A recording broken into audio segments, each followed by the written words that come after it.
Isa, kaso hindi siya katamtaman ng laki, hindi rin siya katamtaman ng liit. May isa tayong repolyo dito, then may baboy tayo dito. Ito lang yung baboy natin. At ito lang dalawang ingredients ang gagamitin natin. Then may sibuyas din tayong dadagdag dito and oyster sauce. Yung oyster sauce kasi hawak ng batang maliit, ayaw ibigay.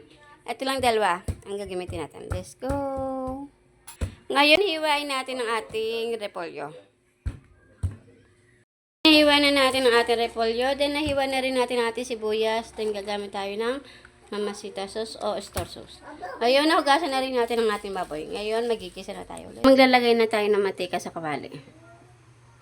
Yan, ngayon, magigisa tayo ng sibuyas. Ngayon, maglalagay tayo ng baboy.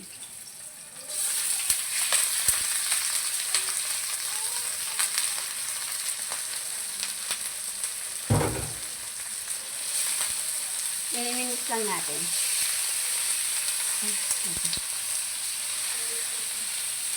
And tatakpan natin.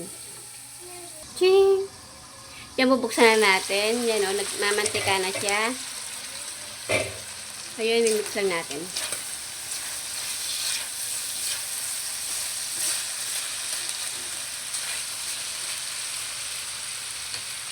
Then, lalagay na rin natin ang ating repolyo. Nugasan ko pala muna yan bago natin ilagay. Ay, bakit ilagay? Ay,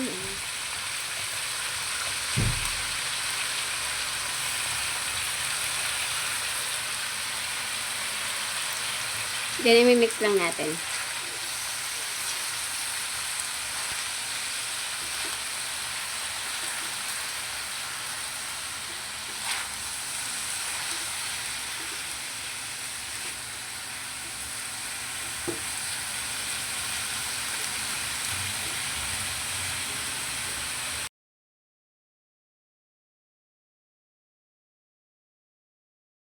Takpan muna natin. Yan, bubuksan na natin. Lalagyan natin siya ng toyo. Konti lang toyo yung lalagyan natin.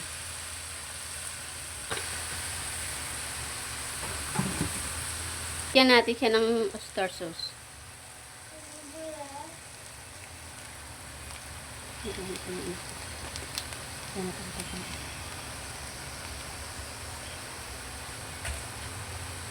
I-mix lang natin.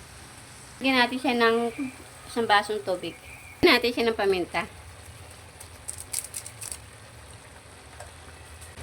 Then, lalagyan din natin siya ng konti lang asin. Then, lalagyan natin siya ng bacon.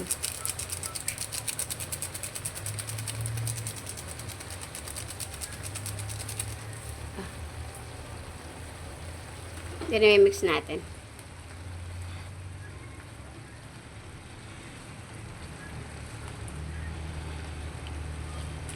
Yan.